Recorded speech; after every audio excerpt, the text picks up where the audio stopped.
Buenas Ruiz, noches, muy buenas noches, amigas y amigos. Estamos nuevamente en un programa más de su programa En Contextos con la idea de platicar con ustedes, dialogar sobre la agenda sociopolítica nacional, los temas más importantes, por supuesto, y desde luego también la agenda local, que hay tantas cosas y ocurren tantas cosas todos los días. Queremos platicar con ustedes. Este es un programa justamente de análisis, de reflexión, y lo más importante es que ustedes nos manden sus opiniones. Bueno, pues por supuesto tenemos que hacer, como todas las noches, hacer un referente respecto al tema del coronavirus o esta pandemia que sigue atacando, que sigue siendo un tema fundamental y que pues se acercan a los 240,000 muertos oficialmente, aunque ayer salió una cifra muy interesante que hablaba de un exceso de muertes de casi 160,000 muertos. Es decir, podría estar el gobierno en las próximas horas, en los próximos días, reconociendo que esta pandemia ha tenido como resultado 400 o un poco más, 400,000 muertes más o menos y un poco más, lo cual sería escandaloso, nos pondría en segundo lugar a nivel internacional. Es difícil. Más allá de las cifras, más allá de pues todo lo que está ocurriendo, a cada uno de los que están pasando esta difícil situación o que tienen un familiar, les mandamos un abrazo solidario, y a los médicos y enfermeras que enfrentan con estoicidad esta pandemia, les mandamos nuestro más sincero reconocimiento y un abrazo fraternal. Muy buenas noches, Mariqueta, ¿cómo estás? No sirve tu micrófono, ¿qué tal? No sirve tu sobre todo sobre lo que tú señalabas precisamente en estos momentos, ¿verdad? Antes de darte buenas noches, es un tema que trajo pánico, ¿no? A muchas personas, ¿no? El retorno del COVID y con una intensidad que a muchos da miedo porque hay muchas indicaciones de neumólogos, ¿verdad? De especialistas, que por favor no nos quitemos el cubrebocas, que retornemos a todos esos medidas que se habían tomado desde el inicio de la sana distancia, no reuniones, ¿no?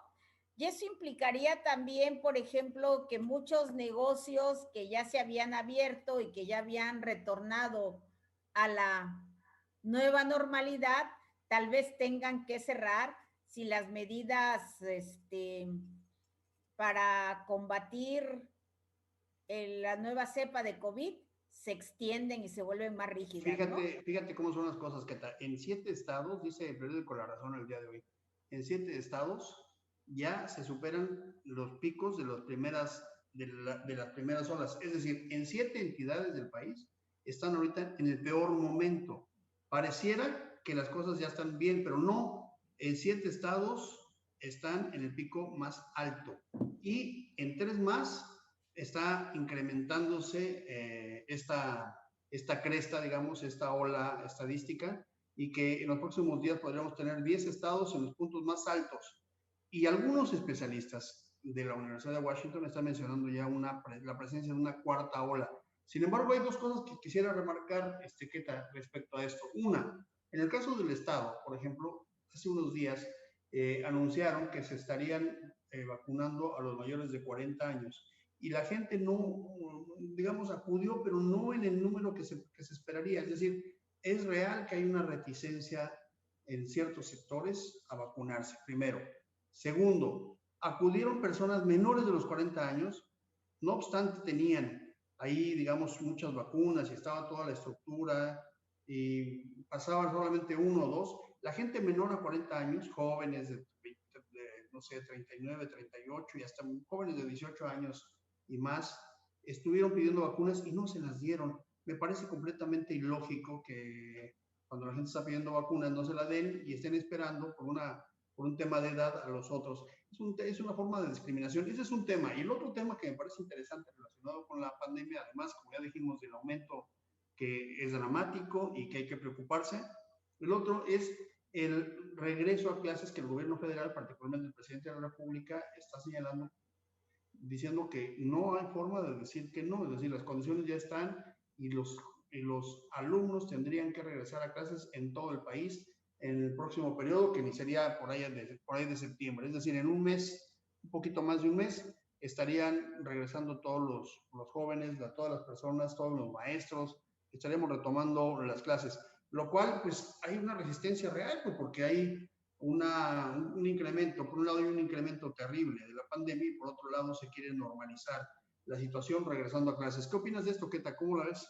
Sí, mira, al principio por cuestión de orden y porque se consideraba que los grupos más vulnerables eran los de mayor edad, pues se inició el proceso de vacunación atendiendo a rangos de edad.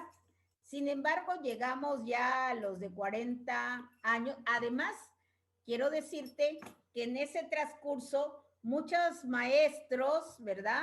Profesores de universitarios, de las escuelas particulares, y escuelas públicas fueron vacunados, lo que hizo que también muchas personas que pertenecían a este rango de 40 a 49 años, pues ya fueron vacunados por otras circunstancias, ¿no? Porque pues, eran maestros, porque estaban dando clases, porque trabajaban en escuelas, y entonces tal vez esta escasez de personas de este rango estaban ya vacunadas, ¿no? Habría que observar cuáles Mm, fueron las circunstancias. Pero por otro lado, también hay mucha reticencia a vacunarse porque hay mucho miedo que no saben qué secuelas puede haber por razón de la vacuna. Y esto te lo dicen hasta personas que pudiéramos decir tienen una educación superior y de entre ellas son las que hay más dudas sobre cómo, sobre vacunarse o no.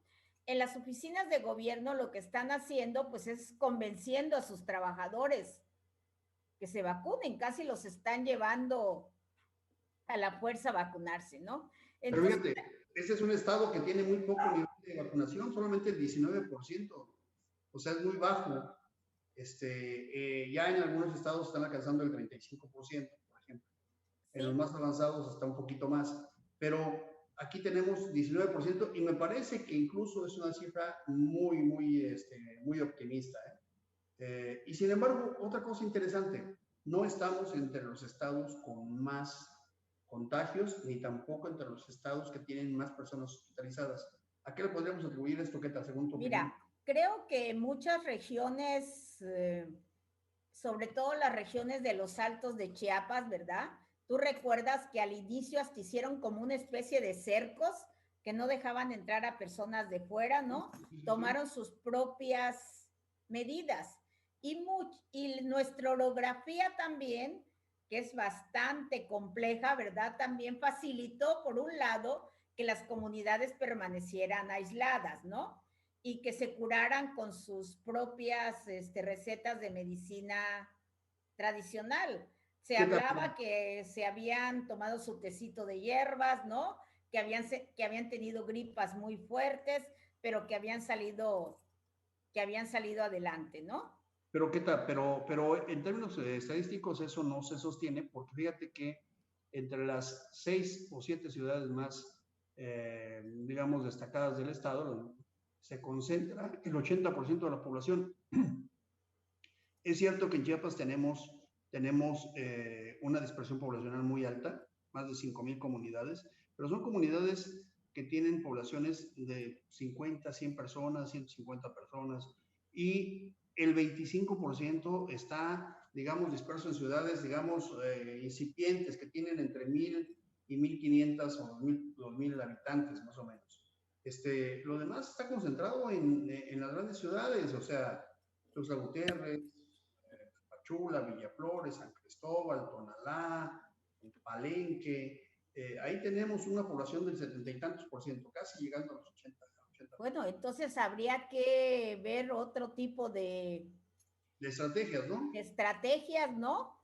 Y pero también porque afortunadamente, ¿verdad? No hemos llegado a esos picos tan altos, ¿no? De contagio como se han dado en otros estados de la República, ¿no? Precisamente estaba platicando con Janet Ardón, ella es salvadoreña, es una mujer salvadoreña que ya tiene muchos años viviendo en Chiapas. Ella funda la Casa de la Mujer Migrante para ayudar a todas las mujeres migrantes que vienen en estas oleadas, sobre todo en estas últimas, ¿no? Y que llegan a Tuxtla y que llegan en situación de desprotección. Y ella me comentaba que, bueno, ella lo ha observado a simple vista, ¿verdad?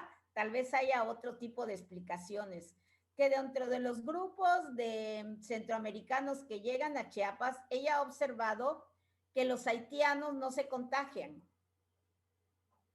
¿no? Que los salvadoreños, guatemaltecos y hondureños, ¿verdad? Sí se han visto afectados por el COVID, sí se han contagiado en su paso por la República Mexicana, ¿verdad?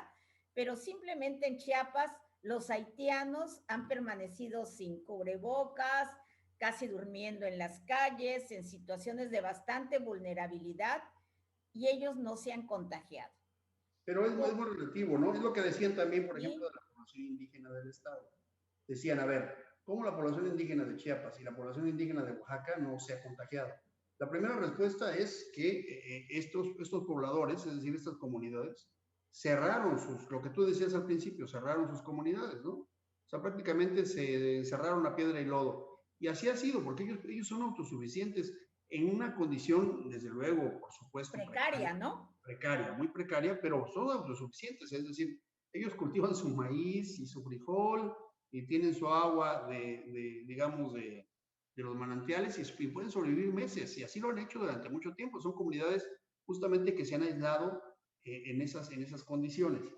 Pero han pasado los meses, hoy estamos a más de un año que inició la pandemia, esas comunidades muchas se han abierto y no tenemos un porcentaje altísimo como se podría prever, digamos, de contagios, o al menos no de contagios graves. ¿Qué está pasando? Hay otras dos explicaciones que están en el ambiente. Una, que tiene que ver el tipo de sangre. Es decir, no hay nada de esto como un estudio científico, digamos, serio que pueda comprobarlo, porque hoy todavía la OMS y las organizaciones internacionales de salud y los centros más importantes de investigación científica en la salud siguen preguntándose si el tipo de sangre hace más vulnerables a algunas personas o no. Y también Claro. la otra, el clima, es decir, en el caso de Chiapas, tanto calor hace, y eso sí hay un paper por ahí muy interesante que dice que aquí solamente nos contagiamos o nos podríamos contagiar, digamos, de manera personal, es decir, estando frente a frente, porque en las superficies, al caer estas partículas que arrojamos al hablar o estornudar, al caer en las superficies están tan calientes que el virus pues no sobrevive, No ¿no? sobrevive. Sí, entonces ¿Sí? esas son dos explicaciones. Sí, por ejemplo, con lo de la sangre, yo recuerdo que dijeron que los que teníamos, porque yo me incluyo, la sangre A, ¿verdad? El tipo A, éramos más vulnerables al contagio. Yo me preocupé al principio, ¿verdad? Porque yo dije, yo soy de las que tengo tipo A, ¿verdad? Y se hicieron muchas especulaciones sobre el tipo de sangre, sobre pues cuestiones de edad, sobre cuestiones de sobrepeso, ¿no? Y una serie de condiciones que nos hacían más vulnerables que otros, ¿no? Y sin embargo, es curioso, ¿no? Muchas personas con diabetes han sobrevivido al COVID, ¿no? Y otras personas aparentemente saludables y jóvenes han muerto, ¿no? Entonces creo que hay razones científicas mucho más serias, ¿verdad? Y muy particularizadas que hacen que unos sobrevivan y otros no, ¿verdad? Sí, todavía faltan muchos estudios, es cierto, todavía falta mucho Así por es. estudiar, pero lo que sí es cierto también es que en esas condiciones hay que ponerle seriedad al asunto, es decir, no hay que creer que todo está bien, no hay que normalizarlo, hay que seguir utilizando el cubrebocas cuando estemos en lugares públicos, hay que seguir lavándose las manos, yo por ahí pienso que es importante que siga habiendo distanciamiento social, es decir, el 1,5 metros que se recomienda, ¿no? Y por supuesto la vacuna, o sea, yo invito a la gente que nos escucha y los que escuchan, inviten también a los demás a que se vacunen. Es absurdo que no se vacunen. Todos estos mitos y leyendas urbanas que han salido, que con la vacuna van a tener un microchip, que la vacuna te va a provocar otras enfermedades, que la vacuna te va a controlar, todo esto, me suena más a estas ideas que tenían la gente a principios del siglo anterior y el anterior, que decía más o menos algo así, que cuando pasaba un cometa es porque les iba a acabar el mundo o porque los niños que nacieran cuando pasaba un cometa iban a tener ciertas deficiencias mentales, etcétera, etcétera. Esto que da la ignorancia, digamos, o la falta de información, no quiero decir ignorancia en el sentido de ofensivo, sino que esta falta de información, ¿no? Que hace que tengamos más bien un pensamiento más bien tipo místico, dicen pensamiento mágico, dicen algunos, y no un pensamiento técnico o científico, ¿no? Sí, es muy complejo esta situación que estamos viviendo porque además quienes, por ejemplo, ya habíamos regresado a nuestras actividades cotidianas con con cierta normalidad, había otro grupo de personas que hasta el momento no ha salido de sus casas, ¿no? Y surgió hasta un síndrome que se llama el síndrome de la cabaña. Bueno, es un síndrome que ya existía para personas que sufren condiciones de pandemia y que han vivido, o no condiciones de pandemia, sino condiciones de aislamiento, que les resulta muy difícil integrarse nuevamente a la normalidad, ir a los mercados, ¿verdad? Ir a hacer sus actividades cotidianas, regresar a trabajar. Hasta el momento, muchas personas en Tuxtla, yo soy testiga porque tengo varias amigas en esas circunstancias, no han salido de sus casas, ¿no? Sí, siguen encerrados muchos, ¿eh? Siguen, Cierto. muchas personas siguen encerrados, ¿no? Haciendo el mínimo de actividades fuera de su casa. Entonces eso también está causando, paralelo al tema de la pandemia y el COVID, el tema de la salud mental ha cobrado una importancia primordial en estos días, ¿no?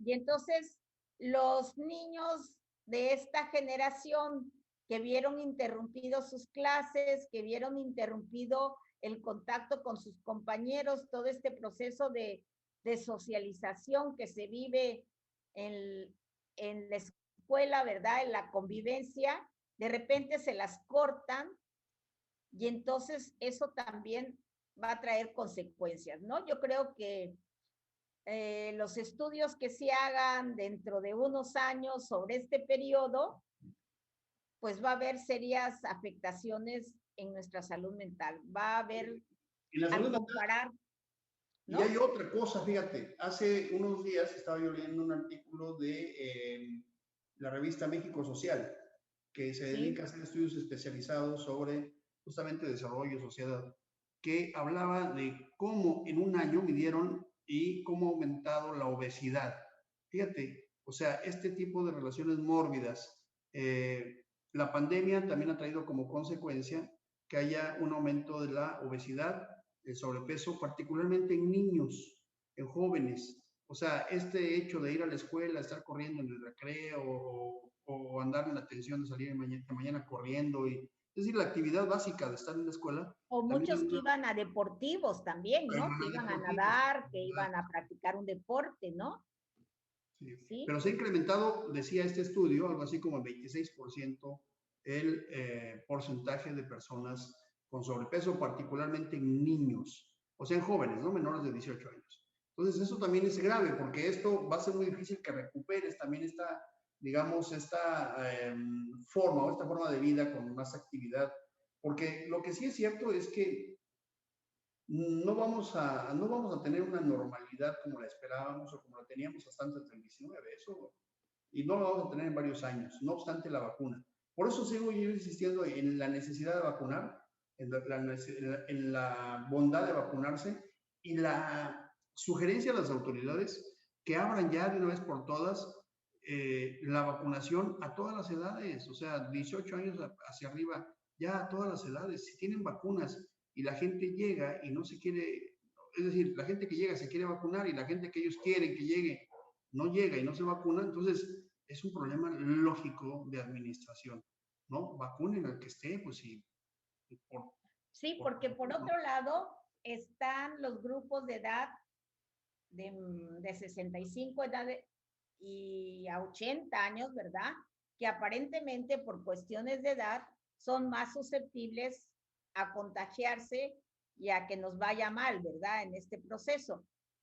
Pero por otro lado, los jóvenes de, ¿qué te diré? De 15 o desde 14 a 20 años son los que más salen, ¿no? Los Claro. que no han Bueno, dejado de ir a los antros, los que no han dejado de ir a reuniones, los que no han dejado de convivir en es que grupos. ya no van a la escuela, pero van a reuniones y antros y Así es una cuestión muy contradictoria, ¿verdad? sí, Decíamos, se cerraron las escuelas, pero no se cierran los bares ni las discotecas, ¿no?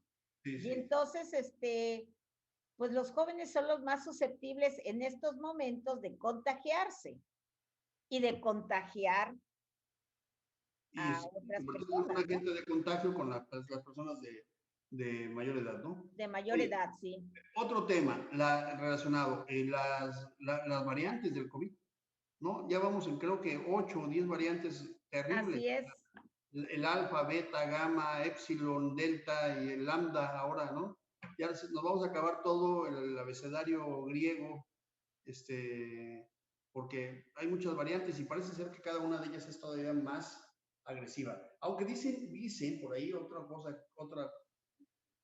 otro estudio también que me gustaría citar, es que los virus tienen un proceso de reproducción y de adaptación que van cambiando, que son mutaciones, pero llegan a un límite, a un tope. Y después de eso viene un proceso de retroceso.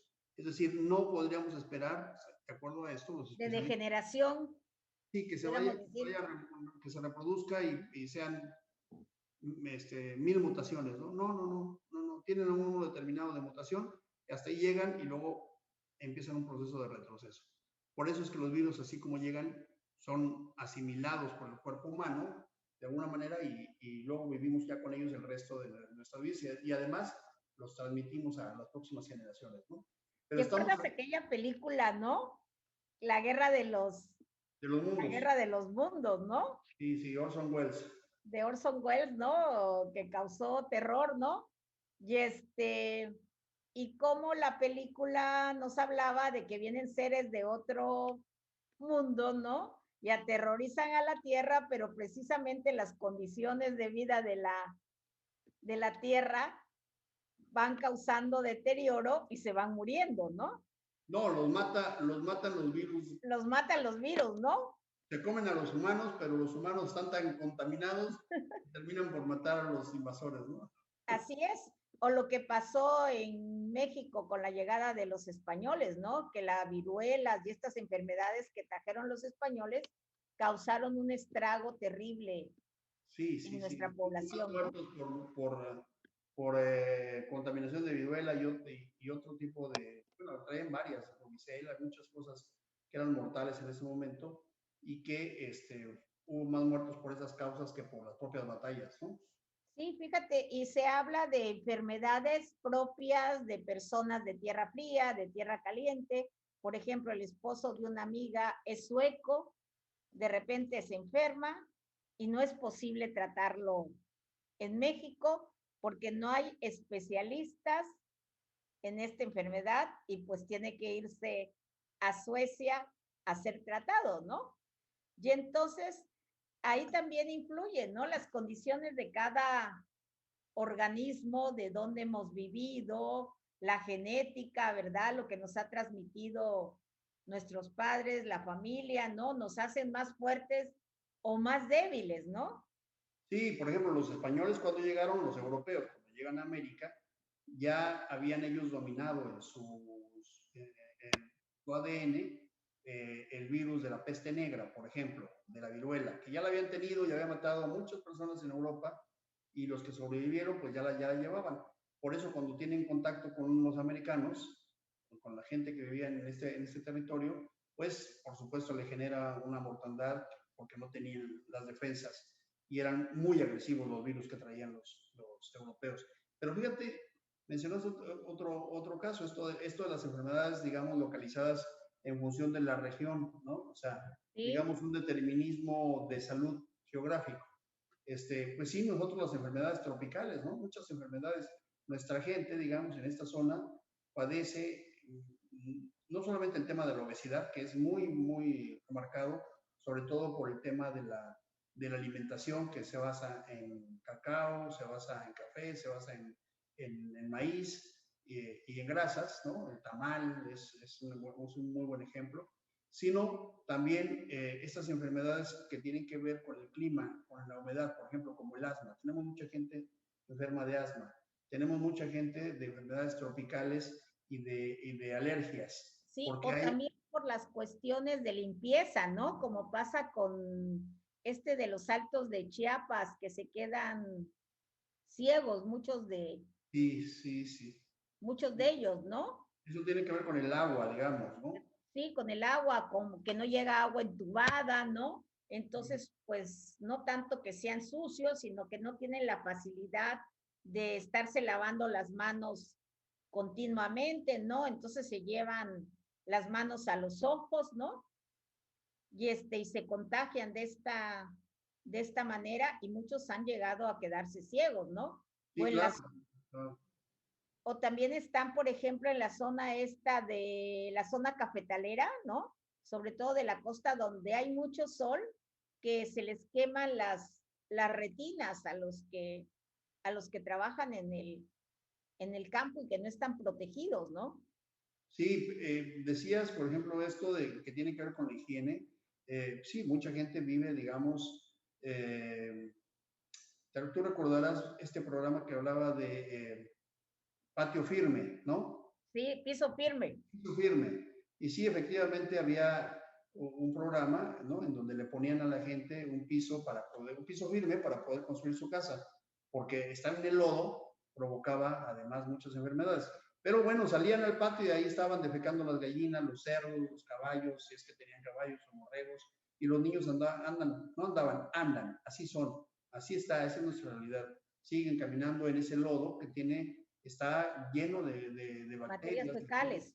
materias fecales de distintos animales, porque conviven con los animales. Y bueno, contrario a lo que se cree que todo esto te genera anticuerpos, muy probablemente te puede generar ciertos anticuerpos, pero también, de verdad, también te transmite muchas enfermedades, ¿no? Y eso es muy común en nuestro estado. Hay muchas enfermedades y todo eso puede agravar a la mera hora de contraer el virus, que es lo que estamos platicando, el virus del COVID-19, puede agravar porque establece una población, digamos, vulnerable en ese sentido. Por eso sí es muy importante que Chiapas se vacune, toda la gente se vacune. Pero me llama la atención una cosa que está muy importante. Fíjate, a mediados de enero, febrero, se puso a Chiapas como ejemplo. Se le puso el semáforo verde, que no tenía, que estaba haciendo muy bien las cosas, que no había un porcentaje tan alto de personas en el hospital, digamos, enfermos de este virus. Y hoy, hace de 2 semanas para acá, ha habido al menos 3 o 4 declaraciones por parte del gobierno federal, del presidente, diciendo que las cosas están muy mal y que somos el último estado en vacunación, que las cosas, que nos estamos rezagando, es decir, ¿cuándo cambió de que estábamos como entidad ejemplar Ejemplos, ¿no? a ser una entidad hoy de las más, o digamos, de las que menos vacunas tienen y las más preocupantes, ¿no? Así es. ¿Por qué se ocultan, no? ¿Por qué se ocultan esas situaciones, no? No sé si fue un ocultamiento político, porque así lo convenía para algunos intereses, pero eso daña, ¿verdad? Porque eso impide realmente una política pública de salud, una estrategia real, ¿verdad? Que nos demos cuenta cuál es nuestra situación, ¿verdad? Porque vivimos así como engañados, ¿no? Esa es la pregunta, ¿nos engañamos o nos engañaron? ¿O en Sí, realidad no estábamos tan bien? ¿O en realidad hoy no estamos tan mal? ¿O en realidad Chiapas no está pegando tan fuerte? ¿O en realidad sí estamos muy mal y no lo sabemos? O sea, así es, eso nos preocupa, ¿no? Eso ¿sí? preocupa porque entonces tú no sabes si cuidarte, si ya poder regresar con cierta libertad a tus actividades cotidianas, ¿no? ¿Cuál debe ser la estrategia individual y aparte la estrategia colectiva de cuidados, ¿no?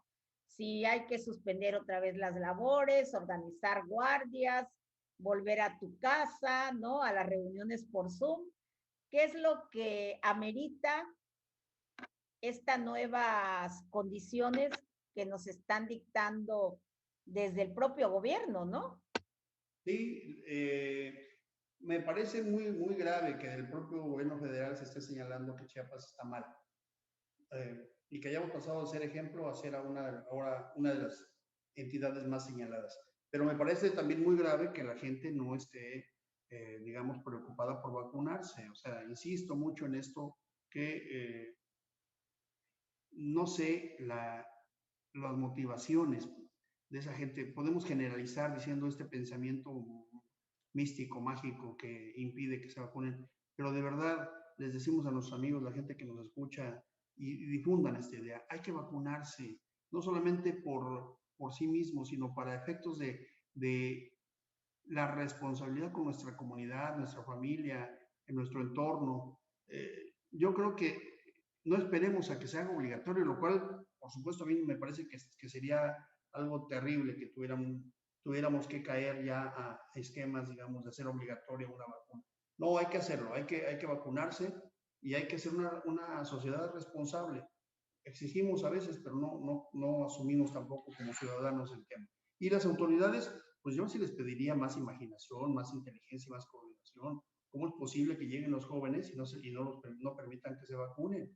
O sea, es Y creo que absurdo. es un derecho humano, ¿no? Los jóvenes, Claro, si se organizaran colectivamente, ¿verdad? Y no sé, tú que sabes más de estas cuestiones de leyes, ¿verdad? Podrían meter un amparo, podrían acudir a las comisiones de derechos humanos de decir que están atentando pero contra sus supuesto, derechos, ¿no? por supuesto, por supuesto, es un acto violatorio del principio básico de la salud para todos. Es decir, la salud es universal y el derecho a la salud es universal. Cuando no teníamos vacunas, pues ni hablar, o sea, no existen. Pero si técnicamente tienen las vacunas, no pueden negar. ¿Sí? No puedes poner por encima del derecho humano a la salud el interés de organizar o porque algún funcionario lo dijo. No. Hay que vacunar a todos. Y si la gente se quiere vacunar, pues denle la oportunidad. Y la gente que no se quiera vacunar, hay que hacer conciencia y hay que informarla y hay que convencerla. Pero una sociedad vacunada tendría más posibilidades de regresar a la normalidad. No podemos regresar a la normalidad si la sociedad no se vacuna, si la sociedad no asume esa responsabilidad, pero si las autoridades tampoco le dan las oportunidades de vacunarse, o la gente que quiere llega, se hace fila y no le dejan vacunar. Ayer estaban llegando, os digo, es absurdo. Había madres de familia que estaban levantando firmas para mandar una carta para pedir que dejaran vacunar a sus hijos de mayores de 18, de 18, 20, 25 años, porque no se lo permitían. Es absurdo, teniendo además enfrente un número determinado de vacunas y la gente, y ahí sin poderlas aplicar. La pregunta que teníamos al principio es, ¿y no se echan a perder las vacunas? Es decir, es preferible que se echen a perder, pero hay que continuar con la estrategia de 40 y más. No, es absurdo, muy absurdo. Me parece una verdadera negación a la sensibilidad de lo que implica ser solidario con la sociedad y ser responsable como funcionario al aplicarla, ¿no? Así es, creo que es muy importante que cambien de estrategia, ¿verdad? Si ya de alguna manera se cambió de estrategia, porque en Chiapas nada más teníamos el 19% de personas vacunadas, es más, se designó a Zoe Robledo, que además es nuestro paisano, ¿verdad? Es chiapaneco, delegado, director general del IMSS, y se le designó a él precisamente el encargo del programa de vacunación, con lo que se especuló también si lo estaban proyectando, ¿no? Como un futuro candidato, movió toda una serie de especulaciones en ese sentido, pues yo creo que si hubo un cambio de esa estrategia, pues lo debe haber total, ¿verdad? Lo debe Sí, haber total, mirar, voltear los ojos a los jóvenes, que además son nuestro bono demográfico, ¿no? Un bono que ha sido desaprovechado, ¿no? Y que sí, o tienen todo sea, el derecho. pues ojalá que con la llegada de este señor, este funcionario, que yo creo que tiene mucha experiencia para la aplicación, porque le ha tocado enfrentar la pandemia a nivel nacional, pues cambien un poco la estrategia, no un poco, o sea, lo necesario para que efectivamente tenga éxito la vacunación en el Estado. no es el objetivo señalar a nadie, pero yo sí creo que si las cosas continúan como están, no solamente no vamos a pasar, no vamos a incrementar el porcentaje, sino además sí se nos podría venir una ola terrible de contagios. Entonces, sí, esperamos que ahora que está llegando un nuevo delegado, pues puedan asumir las riendas y cambiar y hacer las cosas de manera adecuada. Más allá de la especulación, parece que fue más importante la especulación política de su llegada que, digamos, la esencia de su trabajo al que le fue encomendado por el presidente de la República, que es, digamos, aumentar el número porcentual de personas vacunadas en el Estado. Esperamos que lo puedan hacer y lo hagan bien, tienen experiencia, yo creo que también hay buena voluntad, pero hay que hacerlo, hay que dar muestras inmediatas. La población tiene que hacerlo. Y por otro lado, a veces hay como feudos de poder, ¿no? Por ejemplo, él pertenece al IMSS, ¿no? El IMSS es parte del sector salud, pero no es la cabeza del sector salud, ¿no? Sería muy lamentable que por problemas de ese tipo la gente se esté quedando sin vacunar, porque es la salud de los jóvenes, de las personas. ¿Sí? Entonces, esperamos que el hecho de que el IMSS no sea la cabeza del sector salud no impida que haya un trabajo combinado, ¿no? Yo creo que no, ¿eh? Yo creo que sí pueden hacer un buen trabajo. Yo creo que es una buena oportunidad para elevar el número de vacunados en el estado, llegar hasta donde sea necesario. Hay campañas que han llegado a los lugares más recónditos del país. No solamente el caso de Chiapas, hay otras entidades que tienen la misma situación y han llegado con los programas de vacunación, de sarampión, de gripa, muchas cosas. Es decir, no sería la primera vez. ¿Qué tal? Nos estamos despidiendo, estamos a 30 segundos. Muy buenas noches. Nos vemos mañana para continuar en el Diario Ultimátum con nuestro programa En Contextos. Y a ustedes, amigas y amigos que nos siguieron, les agradecemos su participación, sus